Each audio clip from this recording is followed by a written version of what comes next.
Memory Muse by Music. Summary. A series of charms and presents leads Hermione through memories of her relationship with Draco and settles something that had been unsettled between them. It had started with one of their semi-regular disagreements. She'd wanted to attend a Christmas party at Grimmauld Place as a couple.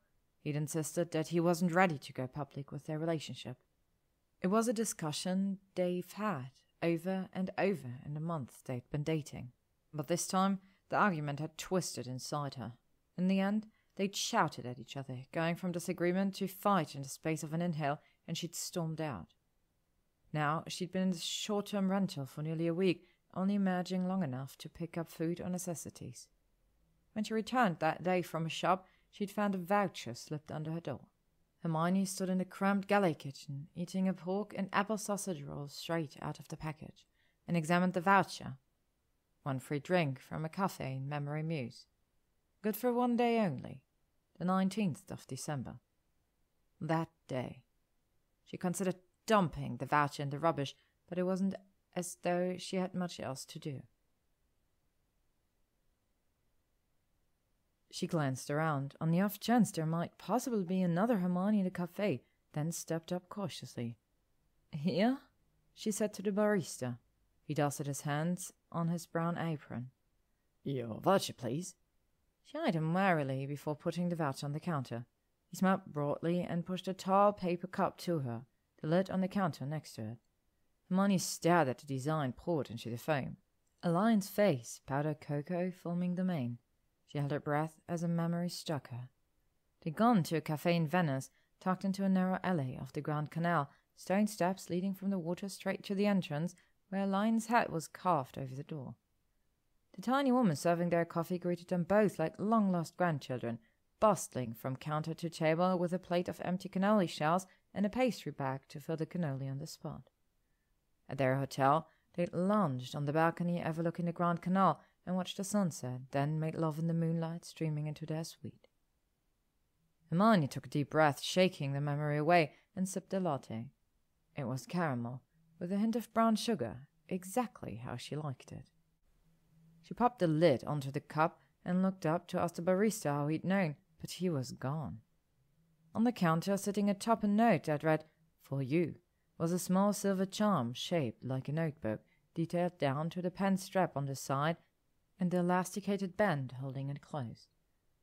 She should head back to her flat, she thought, but the charm reminded her that she'd noted a stationery shop next to the cafe when she walked in. It couldn't hurt to take a peek inside. Hermione tucked the small charm into her coat pocket, finished her latte, and headed next door. The door of the shop was nearly hidden behind ivy. Hermione stared at the shop window and the display of planners, marbled paper desk sets, and elegant fountain pens. She pushed the door open, a cheery bell announcing her presence. The smell of paper and ink filled her nose, and she couldn't stop herself from touching the stacks of leather notebooks she passed. At the counter, an elderly woman with half-moon glasses smiled, then set a flat box in front of her. "Miss Granger, Lou's your favourite, correct?" Hermione nodded slowly, not understanding the point of the question and too confused to even wonder how the woman knew her name. The clerk wriggled the lid up with a pleased hum. "Our classic B6 traveller's notebook, leather, cover in Egyptian blue, includes a dot grid, lined and blank inserts, a 24-month calendar, and a task tracker, plus a special edition of a to-be-read insert, custom printed, and, of course, the embossed monogram." Hermione looked down, chewing on her lip. The traveller's notebook was exactly what she would have purchased for herself if she'd thought to spend the money. She'd seen one much like this in Tokyo when Draco took her to Shibuya. They'd held hands and scrambled across Shibuya Crossing in the blaring neon light, laughing as they dodged tourists with cameras and a pack of Ganguro girls. Draco had indulged her as she spent over an hour in one stationery shop, looking at washi tape and fine-tipped markers, at stamps and ink and notebooks in every size. She finally walked out of the shop with just one roll of Sleeping Cat's washi tape, but she'd thought about the traveller's notebook for days later. The shop clerk put the box lid down and tied a gross-grain ribbon around it, then slipped the box into a tall blue bag.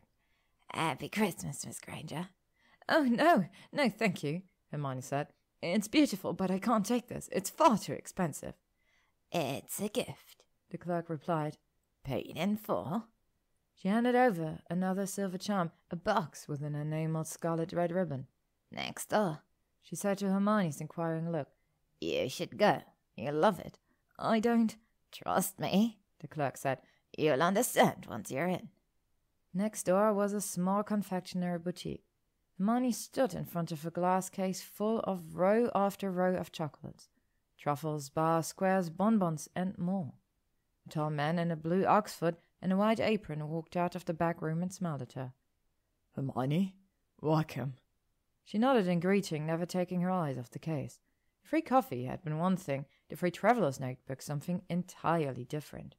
She was beginning to suspect that every shop in Memory Mew had something for her, and if that was true, she knew who was behind it. She suspected she should be rather irritated about being sucked into his plan while he was still technically fighting, but the chocolate looked so delicious. She looked at the chocolatier. "Please tell me I get to pick and mix," she said. The man laughed. "Indeed," he said. He plucked a rectangular box off his stack behind him, put a liner on the bottom, and added a set of dividers. 12 pieces, anything from the case. "Raspberry hard," she said almost before he'd finished talking. "The mint square, 2 of the caramel darks, 1 of each of the champagnes, the cocoa-dusted bonbon, the spiced ganache, and, what am I up to?" 3 left. Hermione leaned closer to the case, looking from tray to tray. "I can't choose," she said. "If I may suggest." At her nod, the chocolatier indicated 3 trays at the bottom of the case. "Tiramisu, candied orange, and key lime." "Done," she said. The man put the chocolate box into a bag and set it on the counter next to a silver charm and a single chocolate in a small paper cup. Hermione took the chocolate and popped it into her mouth, stifling a pleased groan as the taste of caramel spread over her tongue and brought another memory forward. In Brussels, they had admired the Gildehausen in the plaza and strolled through the Galeries Royales on Toubert, stopping to taste the chocolates in every shop in the elegant Arcade. Hermione had barely had room for dinner at the Taverne du Passage. They sat at a table outside the restaurant, watching the shoppers pass by, and Draco had sat with his arm over her shoulders, whispering filthy desires into her ear in low and fluid French. They had been surrounded by people, and the only one she noticed was him. She slipped the chocolate box into the blue bag over her arm, thanked the clerk, and examined the new charm. It was a small cut-glass bottle, and the shop next door was a perfumery. Inside, the shop smelled of spice and sweet. In the center of the narrow room, a round table carried dozens of identical glass bottles, each with a paper label. Bergamot, juniper, vetiver. Lavender, rosewood, tonka. She picked up one bottle labeled Immortel, Helichrysum italicum, carefully worked the narrow stopper out and took a sniff. She caught hints of honey and rose, a whiff of chamomile, and something that reminded her of fresh straw. A tall woman in a crisp black jumpsuit came out of the back room. "Welcome," the woman said in a Spanish-tinged accent. "We have for you 1 bottle of fragrance. You may create your own blend or select the one prepared for you." Hermione sniffed a couple of more bottles before holding a bowl of coffee beans to her face, clearing the scents from her nose. "I don't know anything about perfume," she admitted. "Just that I like some smells and I don't like others." The woman smiled. She brought a bottle out from behind the counter and spritzed a long piece of cardstock. Waving the card in the air, she inhaled deeply. "Peach blossom and lavender," she said. "The heart is a blend of Damascene roses. The final stage will leave you with a sandalwood and ambergris. This is a scent for strong-willed women."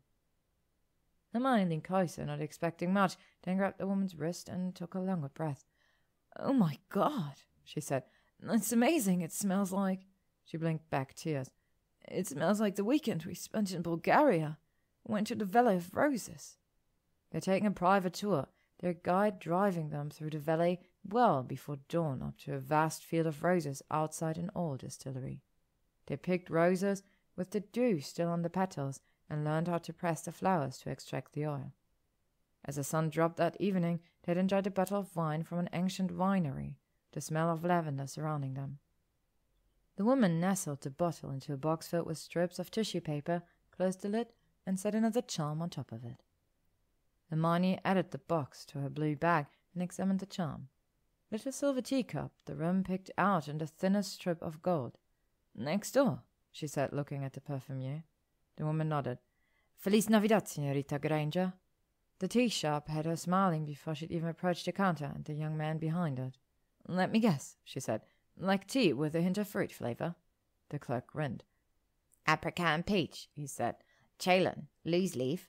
He set a squat round tin on the counter. The lid had a dragon facing a lion, each with a front foot resting on the pages of an open book. "The Cotswolds," she said as she touched the tin. "We went to the literature festival in Cheltenham. We hired a cottage and we curled up on the sofa in front of the fire. We had a beautiful peach tea, and then he ran to me." Hermione opened the tin and took a sniff, the smell bringing back the memory of that trip. The creak of the leather on the sofa, the pop and snap of the logs in the hearth, the soft rustle as Draco turned pages, the slow and gentle thud of his heartbeat beneath her ear. They never made it to the bedroom that night, she remembered. The sofa had been long enough for them to stretch out together. He wrapped one arm around her, gently stroking her hair as he held the book up, his deep voice lulling her to sleep. Hermione took the tin and placed it gently in her bag, then looked at the clerk.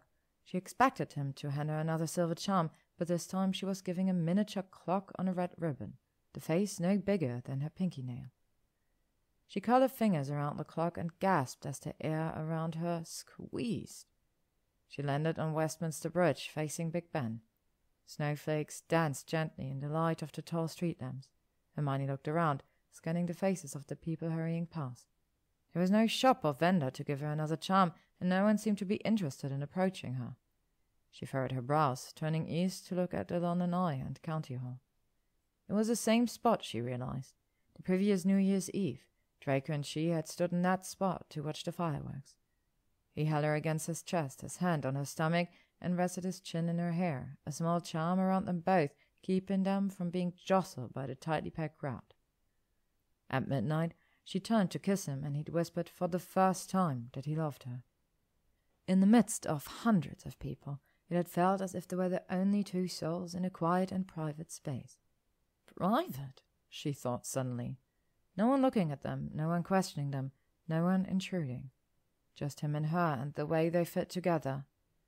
All of their trips together, all of the moments they'd shared between them had been about them. Draco, Hermione, and no one else in the world. Hermione closed her eyes, her hand slipping into her pocket to feel the small collection of charms. Someone touched her shoulder, and she jumped, spinning around. Draco stood behind her, a gift box in his hand. She stared at him for several heartbeats, her mouth working without any sound. She shook her head, full of disbelief, but the action made Draco blink and look down, his face falling. "Right," he said, putting the box into the pocket of his heavy black coat. "Oh, I see.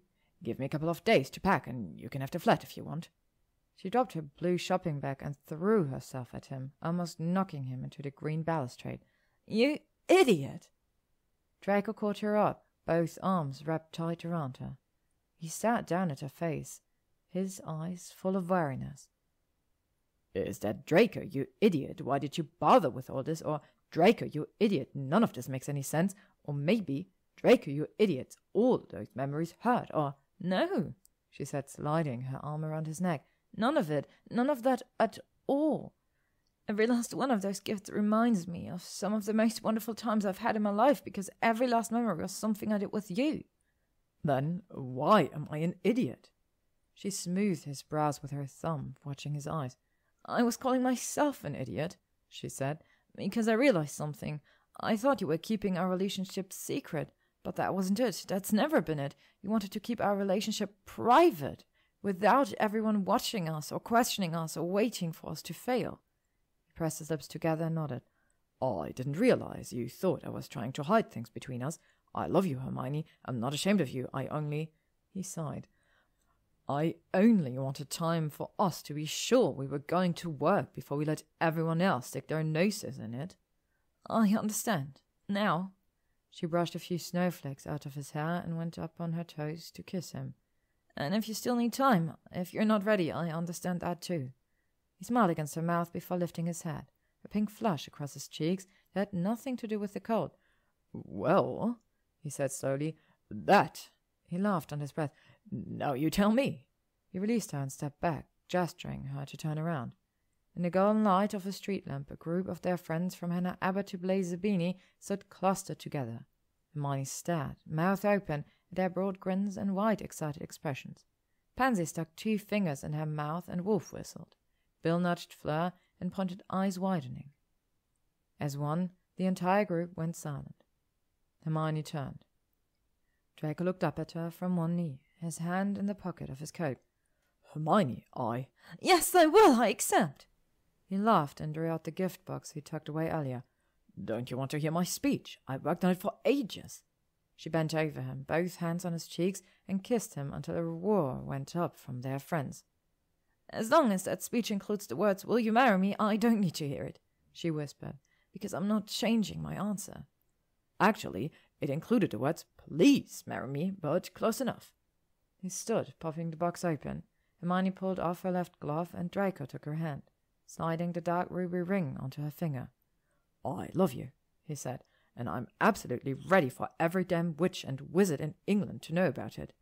Good, let's make it official. She threaded her arm through his and picked up a shopping bag, leading him over to their friends beneath the street lamp. This Christmas, I thought I might be accepting a party invitation with my boyfriend, she said with a wide grin, but change of plans. Draco smiled. We'll let you decide who gets to be the first to send an invitation to my fiancé instead. Another row went up, and their friends surrounded them with congratulations and smiles. Hermione went up on her toes and kissed Draco as if he were the only person in the world. The end. Thank you for listening to Memory Muse by Music. If you would like to stay up to date on upcoming chapters and stories, you can follow me on YouTube, AO3, or Spotify.